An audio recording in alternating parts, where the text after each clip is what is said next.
அனைவருக்கும் வணக்கம். நான் சோதரர் தமிழரசன் பேசுகிறேன். இந்த சேனல் ஃபஸ்ட் டைம் பார்க்குறவங்களா இருந்தீங்கன்னா சப்ஸ்கிரைப் பண்ணிக்கோங்க.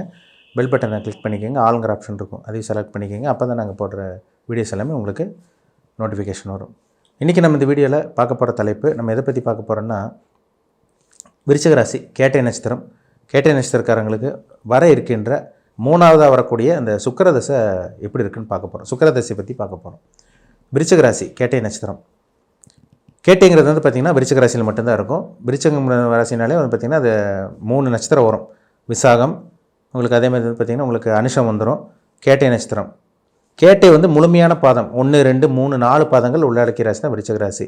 ஒரு சில நட்சத்திரமெல்லாம் வந்து பார்த்திங்கன்னா 2 ராசிக்கு வருங்க. ஒரே நட்சத்திரம் வந்து 2 ராசிக்கு வரும். அது வந்து உடைப்பட்ட நட்சத்திரம் சொல்லுவாங்க. இது உடைபடாத நட்சத்திரம்னு சொல்லுவாங்க கேட்டை நட்சத்திரம்.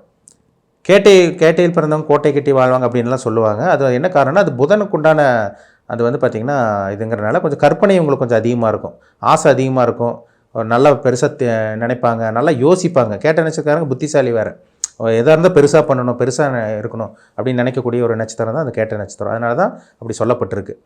கேட்டைங்கிறது புதனுடைய நட்சத்திரம். புத்திசாலியாக இருப்பாங்க, அறிவாளியாக இருப்பாங்க, நல்ல ஒரு தந்திரசாலியாக இருப்பாங்கன்னு சொல்லலாம். சரிங்களா? வியாபாரம் நோக்கம் கொண்டவங்களாக இருப்பாங்க. நிறைய நண்பர்கள் வச்சுருப்பாங்க கேட்ட நட்சத்திரக்காரங்க.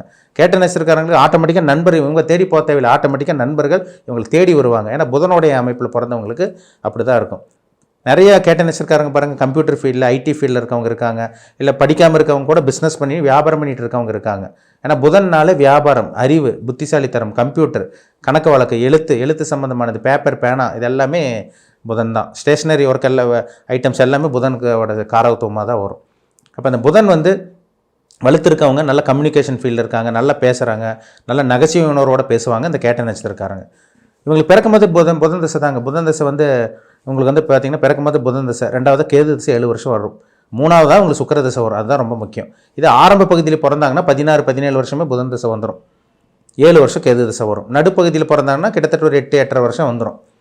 அப்போ 15 வயசுக்கு மேலே சுக்கிரதசை, இல்லை 20 வயசுக்கு மேலே சுக்கிரதசை வரும்.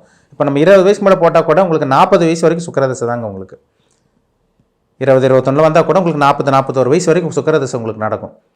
அந்த திசை தாங்க உங்களை வாழ்க்கையை மாற்றி அமைச்சிடும். அந்த திசையில் தான் கேட்ட நட்சத்திரக்காரங்க நல்ல ஒரு சொகுசான வாழ்க்கையை அனுபவிக்கிறாங்க. சுக்கிரதசையில் நல்ல வாழ்க்கையை அவங்க அனுபவிக்கிறாங்க, நல்ல வாழ்க்கையை பார்க்க முடியுது.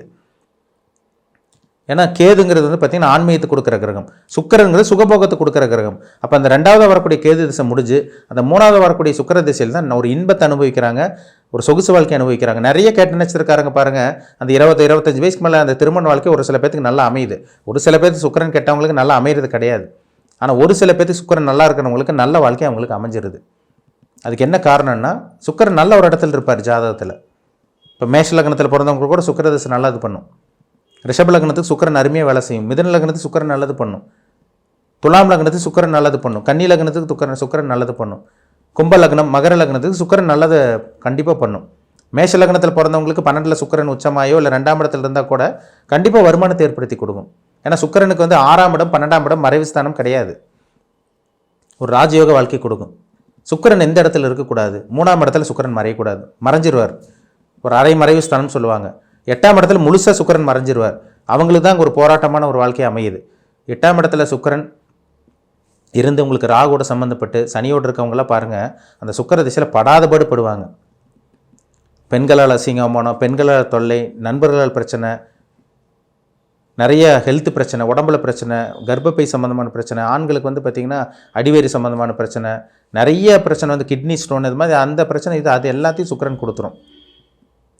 அப்போ சுக்கிரன் வந்து கெடாமல் 8ஆம் இடத்துல மறையாமல் 3ஆம் இடத்துல மறையாமல் இருக்கிறது ரொம்ப ரொம்ப ரொம்ப நல்லதுங்க. சுக்கிரன் வந்து நல்ல ஸ்தானத்தில் இருக்கணும். சுக்கிரன் வந்து லக்னத்தில் இருக்கலாம், சொகுசு வாழ்க்கை கொடுக்கும், கடைசி வரைக்கும் சொகுசு வாழ்க்கை கொடுக்கும். 2ஆம் இடத்துல இருக்கலாம், தனத்தை கொடுக்கும், நல்ல ஒரு செல்வாக்க, ஒரு இனிமையான குரல், ஒரு பேச்சிலே ஒரு அட்ராக்டிவான ஒரு அமைப்பை கொடுத்துரும் உங்களுக்கு. அவர் அழகாக பேசுகிறாங்க பார்த்தீங்களா, ஒரு சில நல்லா பாடுவாங்க. இவங்களுக்கெல்லாம் பாருங்கள் 2ஆம் இடத்துல சுக்கிரன் சம்மந்தப்பட்டிருக்கும். 3ஆம் இடத்துல மறைஞ்சால் அவங்க கையெழுத்து நல்லாயிருக்கும், மறையக்கூடாது. இருந்தாலும் 3ஆம் இடத்துல இருக்கவங்களுக்கு நல்ல பேச்சு, நல்ல தகவல் தொடர்பு துறையில் இருக்கவங்க, இந்த மாதிரி இருக்கவங்களுக்கு 3ல் சுக்கிரன் இருக்கும், அவங்க கையெழுத்து அழகாக இருக்கும். 4ஆம் இடத்துல சுக்கிரன் இருக்கவங்களுக்கு நல்ல வண்டி வீடு வாகனம் அமையும். அந்த சுக்கிர திசையில் நல்ல வண்டி வீடு, நல்ல வாகனம், நல்ல சொகுசான வாழ்க்கையை கண்டிப்பாக அந்த சுக்கிர திசையில் கொடுக்கும்.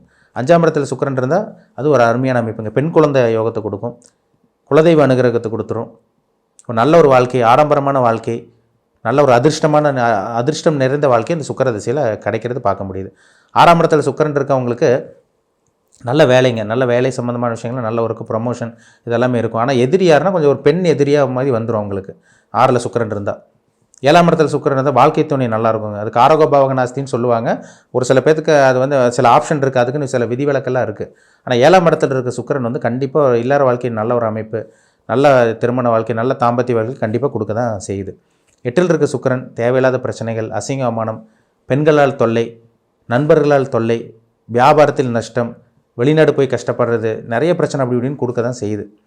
9ஆம் இடத்துல சுக்கிரன் இருக்கலாம். அது வந்து அதிர்ஷ்டஸ்தானத்தில் இருக்கிறது ஒரு பக்காவாக வேலை செய்யும். சுக்கிர திசை நிறைய நல்லது நடக்கிறத உங்களால் பார்த்துட முடியும். 10ஆம் இடத்துல சுக்கிரன் இருக்கலாம், தொழில் நல்லாயிருக்கும். 10ல் சுக்கிரன் இருக்கவங்க தான் அழகு சம்மந்தப்பட்ட துறையில், கலை சம்மந்தப்பட்ட துறையில், அந்த ஆர்ட் ஒர்க்கில், அந்த மீடியாவில், கலைத்துறையில், இந்த அழகு சம்மந்தப்பட்டது, சொகுசு பொருட்கள் வியாபாரம் பண்ணுறது, விற்கிறது அத்தனையுமே அந்த சுக்கிர திசையில் தான் அவங்களுக்கு அமையும். சரிங்களா? 10ல் சுக்கிரன் இருக்கிறது ரொம்ப நல்லது. ஆடம்பரமான வாழ்க்கை, கலை சம்மந்தப்பட்ட துறையில் கலைகளில் ஈடுபடுவாங்க, மீடியாவில் ஷைன் பண்ணுவாங்க. மீடியாவில் சாதிக்கிறவங்களுக்குலாம் பாருங்கள் 10ல் சுக்கிரன் இருக்கும். கலைத்துறையில் சாதிக்கிறவங்களுக்கு பாருங்கள் 10ஆம் இடத்தோட சுக்கிரன் சம்மந்தப்பட்டிருக்கும். 11ஆம் இடத்துல சுக்கிரன் லாபஸ்தானத்தில் இருக்கிறது, பெண்கள் மூலமாக லாபம், பெண்களால் ஆதாயம், நிறைய நல்ல விஷயங்கள் நடக்கிறது. இதெல்லாமே இந்த சுக்கிர திசையில் 11ஆம் இடத்து சுக்கிரன் கொட்டி கொடுக்கும் சுக்கிரனாக தான் அந்த திசையை கண்டிப்பாக நடத்தி வைப்பார். அதில் சந்தேகம் கிடையாது. 12ஆம் இடத்துல இருக்கலாம். அயன சயன போகஸ்தானத்தில் நல்ல கட்டில் சுகம், நல்ல உறக்கம், நல்ல தூக்கம், நல்ல சாப்பாடு, வெளிநாட்டு பிரயாணம், வெளிமாநில பிரயாணம், நிம்மதியான உறக்கம், ஒரு சொகுசான வாழ்க்கை அனுபவிக்கிறது, சொகுசான பொருட்கள் சொகுசான பொருட்கள் வாங்குறதுக்காக செலவு பண்ணுறது, இந்த மாதிரி விஷயங்கள்லாம் அந்த 12ல் இருக்க சுக்கிரன் கொடுக்கும். 12ல் சுக்கிரன் இருக்கிறதெல்லாம் எல்லாத்துக்கும் அமையாது, ரொம்ப ரேர். அதெல்லாமே 12ல் சுக்கிரன் இருக்கிறதெல்லாம் யோகம் உண்மையில சொல்ல போனால். அப்போ எந்த இடத்துல சுக்கிரன் இருக்குன்னு பாருங்கள் உங்கள் ஜாதகத்தில். சுக்கிரன் ஒரு இடத்துல இருந்தால் அந்த இடத்த இயக்குவார், அழகாக இயக்குவார், அந்த இடத்த சொகுசாக மாற்றுவார், அந்த இடத்த ஆடம்பரமாக மாற்றுவார். 3ஆம் இடத்தோட 8ஆம் இடத்தை வந்து மறையக்கூடாது. 3ஆம் இடத்த கூட பரவாயில்ல, ஆனால் 8ல் சுத்தமாக மறையக்கூடாது. நிறைய பிரச்சனைகள் 8ஆம் இடத்து சுக்கிரன் தான் நிறைய பிரச்சனைகளை கண்டிப்பாக கொடுக்கும். சரிங்களா?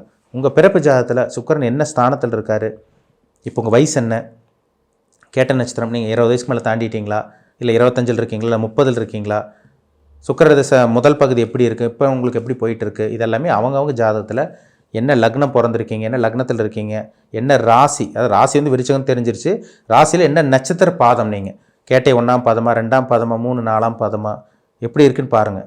உங்களோட அமைப்பு எப்படி இருக்குன்னு தெரிஞ்சிடும். லைஃப் நல்லா இருக்குமா, நல்லா இருக்காதா, சுக்கிரன் நல்லது பண்ணுவாரா, நல்லது பண்ண மாட்டாரா, இந்த மாதிரி அத்தனை அமைப்புமே இந்த சுக்கிர திசையை வச்சு நம்ம தெளிவாக சொல்ல முடியும். சரிங்களா? சுக்கிரன் நல்லா இருந்தால் நல்லது பண்ணுவார், கெட்டதாக இருந்தால் தவறான விஷயங்கள் கொண்டு போய் வைப்பார். ராகுடைய சனியோடு இருந்து நெகட்டிவான அமைப்பில் இருந்தாருன்னா சின்ன வயசில் இல்லீகல் கான்டாக்ட் பல பயத்துக்கூட தொடர்பு ஏற்படுறதெல்லாம் சுக்கிர திசையில் தாங்க. அதனால தான் குட்டி சுக்கிரன் கொட்டி கவுழ்க்கும், குடும்பத்தை கெடுக்கும், குட்டி சுக்கிரன் குடும்பத்தை கெடுக்கும் சொல்கிறாங்க. அப்போ குட்டி சுக்கிரன் குடும்பத்தை கெடுக்கும், குட்டி சுக்கிரன் கொட்டி கெடுக்கும் காரணம் சுக்கிரன் பாபகிரகத்தோட சம்மந்தப்பட்டு பாவகிரகத்தோட சேர்க்கை ஏற்பட்டு இருந்ததுன்னா சுக்கிர திசை கம்ப்ளீட்டாக வேலை செய்யாது. 20லேருந்து 40 வயசு வரைக்கும் உங்களுக்கு ஒன்றுமே இருக்காது, தவறான வழிக்கு தான் போவீங்க, ஒரு நல்லது நடக்காது உங்களுக்கு. அந்த மாதிரி விஷயங்கள்லாம் சுக்கிரன் கொண்டு போய் வச்சிடும். அப்போது சுக்கிரன் நல்லா இருந்தால் தான் ஒரு டீசெண்டான ஒரு வாழ்க்கை, நல்ல வாழ்க்கை, நேர்மையான வாழ்க்கை, நல்ல வாழ்க்கை துணை, நல்ல இல்லற வாழ்க்கை, நல்ல தாம்பத்திய வாழ்க்கை, சொகுசான வாழ்க்கை நிச்சயமே அமையுங்கிறதுல சந்தேகமே கிடையாது. சுக்கிரன் ஸ்தானத்தில் இருக்காரா, ஸ்தான பலத்தோடு இருக்காரா, உங்களுக்கு நல்லது பண்ண போகிறாரா, கெட்டது பண்ண போகிறாருன்னு தெளிவாக பார்த்து தெரிஞ்சுக்கிறது உங்களுக்கு ரொம்ப ரொம்ப நல்லது. மீண்டும் அடுத்த பதிவில் சந்திக்கும் வரை உங்களிடமிருந்து விடைபெறுவது உங்கள் ஜோதிடர் தமிழரசன். இந்த சேனல் பிடிச்சிருந்தால் உங்கள் நண்பருக்கு உறவினருக்கும் ஷேர் பண்ணுங்கள், லைக் பண்ணுங்கள், சப்ஸ்கிரைப் பண்ணுங்கள், பெல் பட்டனை கிளிக் பண்ணிக்கோங்க, ஆளுங்கிற ஆப்ஷன் இருக்கும், அதையும் செலக்ட் பண்ணிக்கோங்க. அப்போ தான் நாங்கள் போடுற பதிவுகள் எல்லாமே உங்களை வந்து சேரும். நன்றி, வணக்கம்.